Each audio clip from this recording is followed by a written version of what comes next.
Specially বলতেই হবে, সেটা হচ্ছে আমি যেদিন থেকে শহর থেকে গ্রামে রিলিজ হয়েছে সেদিন থেকেই আমি যেখানে শুটে যাচ্ছি সেখানে আমার আশপাশের সকলে প্রত্যেকটা জায়গায় শুধু একটি কথাই শুনতে পাচ্ছি, একটা প্রশ্নই শুধু আমার চারপাশে ঘুরে বেরিয়েছে, এখনো ঘুরছে। ভাই এমব্রাইসটা কি? এমব্রাইস কি? এটা কি? কেন? অনুভূতির কথা জানানোর আগে আমি বলতে চাই যে এমব্রাইস হচ্ছে এমন একটা প্ল্যাটফর্ম, যে মানুষগুলো, যে হিরোরা নীরবে নিভৃতে দেশের মঙ্গলের জন্য, দেশের উন্নয়নের জন্য কাজ করে যায়, সমাজের মঙ্গলের জন্য কাজ করে যায়, সর্বোপরি মানুষের কল্যাণে কাজ করে যায়, সেই সমস্ত হিডেন হিরোদের সামনে এনে তাদেরকে সম্মান জানানোই হচ্ছে এমব্রাইস প্ল্যাটফর্মের মূল লক্ষ্য।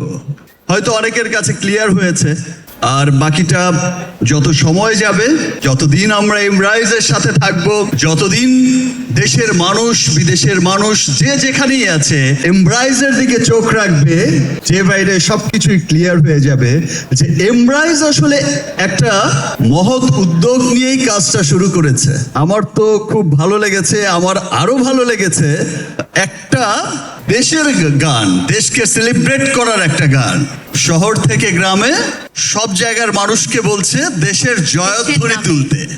সেই রকম একটা গান, যেটা কোনো সিনেমার গান না, যেটা আসলে আমরা তো যে দেখে থাকি যে হিরো হিরোইনের কোনো রোমান্টিক গান না, একটা দেশের গান যে এমন পরিমাণ মানুষ সেলিব্রেট করেছে, এত ভালোবাসা দিয়েছে।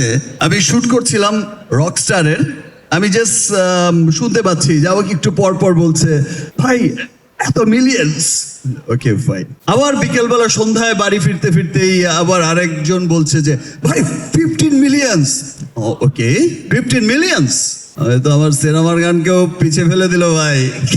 দ্যাট মিনস মানুষ দেশকে ভালোবাসে, মানুষ এমব্রাইসের এই প্রথম এই পথ চলার প্রথমে গান দিয়ে যে শুরু হয়েছে, জানান দিয়েছে, দ্যাট মিনস বোঝা গেল এই গানের মাধ্যমেই যে মানুষ দেশকে ভালোবাসে, মানুষ দেশের সব ভালোর পক্ষে থাকে, সব দেশের সমস্ত মানুষই চায় যে ইয়েস আমি আমার দেশের জয়ধ্বনিটাই তুলতে চাই, এটাই প্রুফ করেছে। আর আমি আজকেও খুব হ্যাপি। আমি লাস্ট যেমন শুনেছি যে সেই গানে যারা পারফর্ম করেছে, যদিও খুব শর্ট নোটিসে দেয়া হয়েছে যে তাদের ভিডিও ক্লিপস পাঠানোর জন্য, তাদের সিলেকশন করে তাদের সাথে দেখা হবে। আমি খুব আনন্দিত, তার চাইতেও বেশি আনন্দিত যে আজকে আমি স্পেশালি আমার স্বচক্ষে দেখতে পাবো যারা এত ভালো ভালো কাজ করে গেছে বা করে যাচ্ছে, একদম চুপ নীরবে নিভৃতে, তাদেরকে আমি আমার স্বচক্ষে আমার সামনে এখন দেখতে পাবো, কিছুক্ষণ পরেই হয়তো দেখতে পাবো। I am very excited about it. Thank you.